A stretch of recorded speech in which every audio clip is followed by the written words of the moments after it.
Hello दोस्तों, एक बार फिर से स्वागत है आप सब लोगों का हमारे YouTube चैनल फटाफट पढ़ाई में। दोस्तों, आज हम इस लेक्चर में परिसंचरण तंत्र के प्रकार, जिसमें हम लोग खुला परिसंचरण तंत्र और बंद परिसंचरण तंत्र, इसके अलावा हम लोग एकल परिसंचरण तंत्र और दोहरे परिसंचरण तंत्र की इस लेक्चर में बात करने वाले हैं। सबसे पहले हम लोग शुरू करते हैं परिसंचरण तंत्र के प्रकार, जिसमें हम लोग इसको दो भागों में बांटते हैं। पहला टाइप खुला या ओपन सर्कुलेटरी सिस्टम और दूसरा है बंद या क्लोज परिसंचरण तंत्र। क्या है ये खुला परिसंचरण तंत्र और क्या है ये बंद परिसंचरण तंत्र? तो खुला परिसंचरण तंत्र जो है, उसमें जो ब्लड है वो रक्त वाहिनियों से होता हुआ एक खाली स्पेस में छोड़ दिया जाता है, जिसे हम साइनस या कोटर कहते हैं। और इस कोटर से ब्लड और टिश्यू जो वो डायरेक्ट कांटेक्ट में रहते हैं। जबकि क्लोज या बंद सर्कुलेटरी सिस्टम जो है परिसंचरण तंत्र है, उसमें ब्लड जो है वो कंप्लीट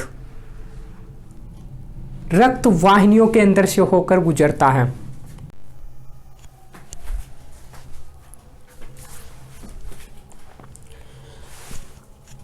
खुले और बंद परिसंचरण तंत्र को हम कुछ इस तरीके से समझ सकते हैं। जैसे खुला परिसंचरण तंत्र का मतलब क्या है? हृदय से जो रक्त वाहिनी निकलेगी वो रक्त वाहिनी एक खाली स्थान या फिर एक कोटर में खुलेगी। ये है रक्त कोटर, रक्त कोटर। इसे हम लोग साइनस या फिर लेक्यूना भी कहते हैं। तो ये रक्त कोटर में जब रक्त वाहिनी खुलेगी और यहाँ से ब्लड जो है, रक्त जो है वो सीधे ऊतकों के, ये है टिश्यू ऊतक, इन ऊतकों के सीधे संपर्क में रहेंगे और यहाँ पर जो पोषक और गैसों का आदान प्रदान होगा वो प्रत्यक्ष रूप से ऊतक और रक्त के बीच में होगा। इसीलिए हम इसे खुला परिसंचरण तंत्र कहते हैं। जबकि बंद परिसंचरण तंत्र की बात करें तो हृदय से जो ब्लड आएगा वो सिर्फ और सिर्फ रक्त वाहिनियों में ही रहेगा और ऊतक जो है वो रक्त के सीधे संपर्क में नहीं रहते हैं, बल्कि रक्त वाहिनियों के थ्रू टिश्यू जो है वो रक्त के कांटेक्ट में रहते हैं। और यहाँ पर जो पोषक तत्व और गैसों का जो आदान प्रदान होगा वो रक्त वाहिनियों के कारण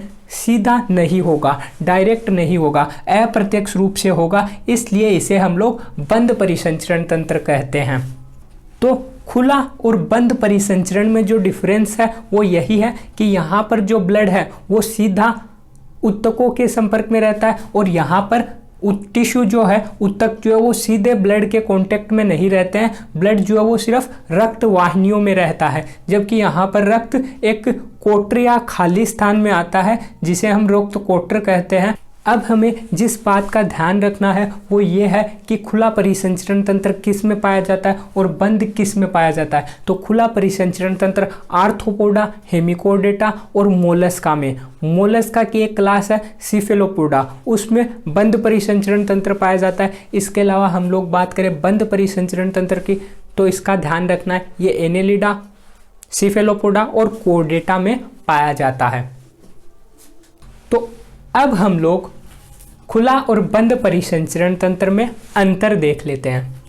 खुला परिसंचरण तंत्र की अभी अभी हम लोगों ने बात की थी कि रक्त कोटर इनमें पाए जाते हैं, जिससे कि ब्लड जो है, रक्त जो है वो सीधा ऊतकों के संपर्क में रहता है। जबकि बंद परिसंचरण में रक्त कोटर नहीं पाए जाते हैं, वहाँ पर रक्त जो है वो केवल और केवल रक्त वाहिनियों के अंदर ही रहता है और रक्त वाहिनियों में रहता है, इसीलिए सीधा ऊतकों के संपर्क में ब्लड नहीं रहता है। अब खुले परिसंचरण तंत्र में ऊतक रक्त के सीधे संपर्क में रहता है, जबकि बंद परिसंचरण तंत्र में सीधे संपर्क में नहीं रहता है ब्लड ऊतकों के।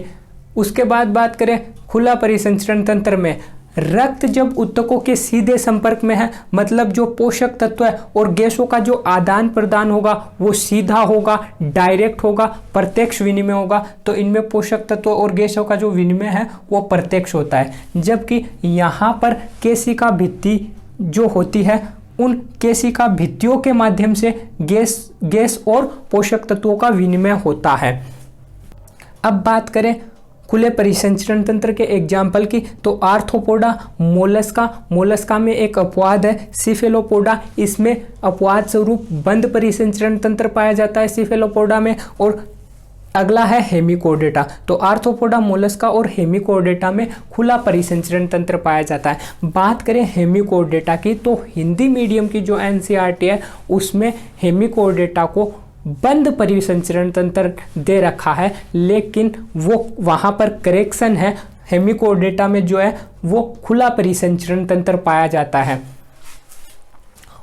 बंद परिसंचरण तंत्र के एग्जाम्पल की बात करें तो एनेलिडा मोलस्का की क्लास सेफेलोपोडा और कोर्डेटा।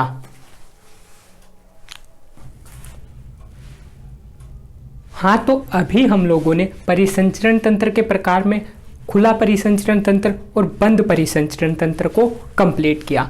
उसके बाद हम लोग दो टाइप के और परिसंचरण देखेंगे, जिसमें हम लोग एकल परिसंचरण और दोहरा परिसंचरण की बात करेंगे। इस लेक्चर में हम लोग सिर्फ एकल परिसंचरण तंत्र की बात करेंगे और इसके अगले लेक्चर में हम लोग दोहरे परिसंचरण या डबल सर्कुलेशन की बात करेंगे। एकल परिसंचरण सिंगल सर्कुलेशन, जैसा कि नाम से ही पता चल रहा है, एकल मतलब हृदय से ब्लड कितनी बार निकलेगा? सिर्फ एक बार। तो चलो अब हम लोग एकल परिसंचरण को एक डायग्राम के थ्रू समझते हैं। शरीर से डीऑक्सीजनेटेड ब्लड जो है वो हार्ट में जाएगा, हार्ट में डीऑक्सीजनेटेड ब्लड जाएगा। ये हार्ट का आलिंद है और ये नील है। हम लोग किस में बात कर रहे हैं? हम लोग मछलियों में बात कर रहे हैं, जिनमें हृदय जो है उसमें दो ही कक्ष पाए जाते हैं, एक आलिंद और एक नील है, एट्रियम और वेंट्रिकल, एट्रियम और वेंट्रिकल। तो शरीर से जो ब्लड जाएगा वो आलिंद में जाएगा, जो कि डीऑक्सीजनेटेड होगा, डीऑक्सीजनेटेड या एनॉक्सीकृत रक्त, ऐसा रक्त जो कि कार्बन डाइऑक्साइड युक्त है। और यहाँ से ये डीऑक्सीजनेटेड ब्लड या एनॉक्सीकृत रक्त जो है वो गिल्स में चला जाएगा, गिल्स में चला जाएगा। और गिल्स से ये डीऑक्सीजनेटेड ब्लड कार्बन डाइऑक्साइड युक्त जो ब्लड है वो ऑक्सीजनेटेड हो जाएगा, मतलब इस ब्लड में ऑक्सीजन मिल जाएगी और कार्बन डाइऑक्साइड यहाँ से रिमूव हो जाएगी। और फिर ये जो ऑक्सीजनेटेड ब्लड है वो फिर से शरीर में चला जाएगा। यहाँ गिल्स से डीऑक्सीजनेटेड ब्लड ऑक्सीजनेटेड होकर फिर से शरीर में पहुँचा दिया जाएगा और शरीर से फिर से ब्लड डीऑक्सीजनेटेड होकर फिर से हार्ट में पहुँचा दिया जाएगा। इसका मतलब हार्ट से डीऑक्सीजनेटेड ब्लड गिल्स से ऑक्सीजनेटेड शरीर और शरीर से डीऑक्सीजनेटेड ब्लड फिर से हार्ट में। इसका मतलब कि जो ब्लड है वो केवल एक बार ही हृदय से होकर गुजर रहा है, इसीलिए हम लोग इसे एकल परिसंचरण कहते हैं।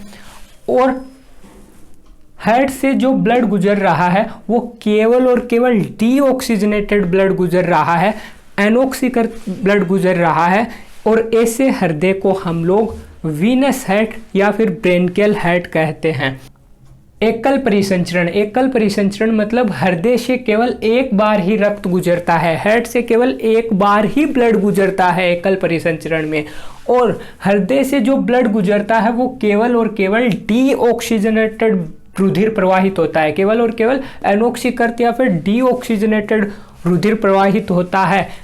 अतः ऐसा हृदय जिससे केवल और केवल डीऑक्सीजनेटेड या विऑक्सीजनित करत रक्त, एनॉक्सीकृत रक्त ही प्रवाहित हो, ऐसे हृदय को हम लोग वीनस हार्ट या फिर ब्रेनकियल हृदय कहते हैं। तो एकल परिसंचरण में हृदय से केवल एक बार रक्त गुजरेगा, वो भी डीऑक्सीजनेटेड ब्लड गुजरेगा और केवल डीऑक्सीजनेटेड ब्लड गुजरता है, इसीलिए हम ऐसे हृदय को वीनस हार्ट या फिर ब्रेनकियल हार्ट कहते हैं। अब बात करें एकल परिसंचरण तंत्र की, तो एकल परिसंचरण तंत्र पाया किस में जाएगा? तो एकल परिसंचरण तंत्र का जो एग्जाम्पल है वो है मछलियाँ। मछलियों में एकल परिसंचरण तंत्र पाया जाएगा। मछलियों में एकल परिसंचरण तंत्र पाया जाएगा। और अब हम लोग बात करें वीनस हार्ट या फिर ब्रेनकियल हार्ट की, तो वीनस हार्ट या ब्रेनकियल हार्ट की जो बीपी होती है, ब्लड प्रेशर, वो यहाँ पर कम होता है। वीनस हार्ट या फिर ब्रेनकियल हार्ट की बीपी कम होती है, ब्लड प्रेशर कम होता है, और ब्लड प्रेशर कम होता है इसलिए इनमें O2 की आपूर्ति भी कम होगी। बीपी कम होता है, ब्लड प्रेशर कम होता है, तो O2 की आपूर्ति कम होती है, और O2 की आपूर्ति कम है मतलब कि उपापचय दर भी कम होगी। O2 की आपूर्ति कम होगी, O2 की आपूर्ति कम होगी तो उपापचय दर भी कम होगी, उपापचय दर भी कम होगी। बीपी कम है तो O2 की आपूर्ति भी कम होगी, और O2 की आपूर्ति भी कम होगी तो उपापचय दर भी कम होगी। तो ध्यान रखना, एकल परिसंचरण केवल हृदय से एक बार रुधिर प्रवाहित होगा, रुधिर केवल एक बार हृदय से प्रवाहित होगा एकल परिसंचरण में, वो भी केवल और केवल डीऑक्सीजनेटेड ब्लड प्रवाहित होता है। इसीलिए हम लोग इसे वीनस या ब्रेनकियल हार्ट भी कहते हैं, और जो कि मछलियों में पाया जाएगा, और ऐसे हृदय में बीपी कम होती है तो O2 की आपूर्ति भी कम होगी, और O2 की आपूर्ति भी कम होगी मतलब उपापचय दर भी कम होगी। और एकल परिसंचरण तंत्र में केवल हम लोगों को इतना ही ध्यान में रखना है। अगले लेक्चर में हम लोग दोहरा परिसंचरण तंत्र करेंगे, डबल सर्कुलेशन करेंगे, जो कि किस में पाया जाता है, पक्षियों और स्तनधारियों में पाया जाता है। अगर आपको हमारा वीडियो पसंद आया तो हमारे वीडियो को लाइक, शेयर और सब्सक्राइब जरूर करें।